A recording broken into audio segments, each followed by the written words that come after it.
আলোচিত জল্লাদ শাহজাহান ভূঁইয়া মারা গেছেন। ইন্না লিল্লাহি ওয়া ইন্না ইলাইহি রাজিউন। সোমবার ভোরে রাজধানীর একটি হাসপাতালে শেষ নিঃশ্বাস ত্যাগ করেন তিনি। জাতির পিতা বঙ্গবন্ধু শেখ মুজিবুর রহমানকে সপরিবারে হত্যা মামলার ৬ আসামি সহ ২৬ আসামির ফাঁসি কার্যকর করে আলোচিত হয়েছিলেন জল্লাদ শাহজাহান। শাকের আদনানের রিপোর্ট। রোববার রাতে জল্লাদ শাহজাহান বুকে ব্যথা অনুভব করলে সাভারের হেমায়েতপুরের একটি বাসা থেকে রাজধানীর শহীদ সোহরাওয়ার্দী মেডিকেল কলেজ হাসপাতালে নেওয়া হয়। সোমবার ভোরে চিকিৎসক তাকে মৃত ঘোষণা করেন। 4টা বাজে 3:30 বাজে ব্যথা শুরু হয়, তো আনতে আর কি 4টা বাজে। তো 4টা বাজে এখানে নিয়ে আসার পর ডাক্তার আর কি 1 ঘন্টা পরীক্ষা নিরীক্ষা করলো। দেন 5টা বাজে ডাক্তার বললো যে উনি নাকি আর কি মারা গেছে।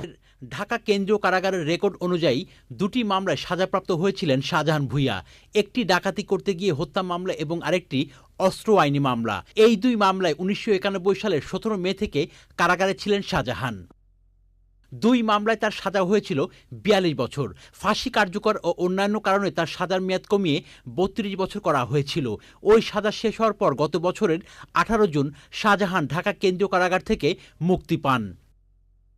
কারাবিধি অনুযায়ী আচার আচরণ ও অন্যান্য কারণে সব মিলিয়ে 10 বছর 5 মাস রেয়াত পেয়েছিলেন শাহজাহান।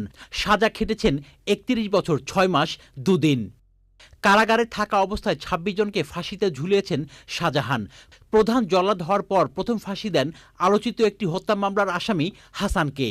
কারাগারের তথ্য অনুযায়ী শাহজাহান জাতির পিতা বঙ্গবন্ধু শেখ মুজিবুর রহমানের 6 ঘাতক, 6 জন যুদ্ধাপরাধী, কুখ্যাত সন্ত্রাসী এরশাদ শিকদার, জঙ্গি নেতা বাংলা ভাই আতাউর রহমান সানি, শারমিন রিমা হত্যা মামলার আসামি মনির, ডেইজি হত্যা মামলার আসামি হাসান সহ দেশের আলোচিত অনেক অপরাধীকে ফাঁসি দিয়েছেন।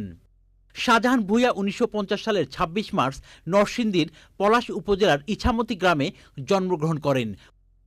74 বছর বয়সী শাহজাহান কারাভোগ শেষে মুক্তি পাওয়ার পর এক তরুণীকে বিয়ে করেছিলেন, কিন্তু কয়েক মাসের মধ্যে তাদের বিচ্ছেদ হয়ে যায়।